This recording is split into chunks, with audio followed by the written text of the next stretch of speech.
This is Decimal and welcome to Synth News. Today I want to talk about Midi Goblin. It's a MIDI patch saver arpeggiator, a sequencer, chord generator, and it has MIDI LFOs. The main feature of this unit is the ability to portably save patches on synthesizers that do not have that feature, but it has to have MIDI in order for it to work. It will have a micro SD slot with all your patches saved, and you'll be able to do user-defined patches, so you'll be able to name these patches and switch between different synthesizers as well pretty easily. A great thing is too is that this is going to be open source, so there's going to be more details revealed later on how exactly this open source nature is going to work, but the fact that this is open source is going to allow people to dive into it and really expand what it can do. I can really see the Midi Goblin being useful for older synthesizers, but also newer ones that don't have the ability to bring up patches. Examples that they give is the Korg NTS one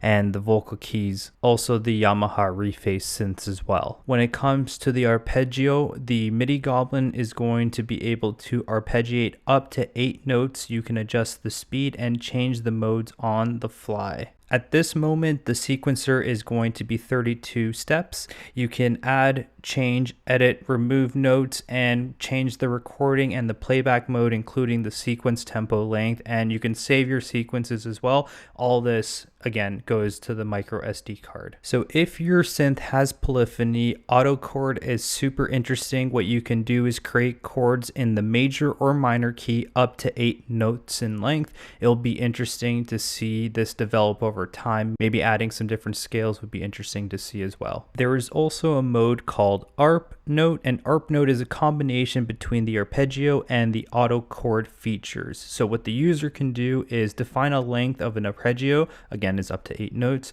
in a major or minor key, and then the user can choose the direction of the arpeggio that it can go in. This kind of reminds me of the arpeggio feature that comes with the key step. Those who own the key step know exactly what I'm talking about. The Midi Goblin is also going to have MIDI LFO, so not to be confused with an analog LFO that a lot of synthesizers come with. It can only be mapped to MIDI. You can change the wave shape, the frequency, the depth, and this MIDI LFO feature is something that people are going to find super useful. The Midi Goblin also has the ability to remap outgoing MIDI CC messages. So you can assign new CC number and values to messages. So this will allow you to program synths with parameters that are in hidden menus. So currently the Midi Goblin is being crowdfunded and they've already reached their goal, but if you want to get it, it's going to cost you $59 USD or $80 Canadian. So if you're interested in this, I would highly suggest checking it out on the Kickstarter page. It's a super interesting project and one that I am going to keep my eye on.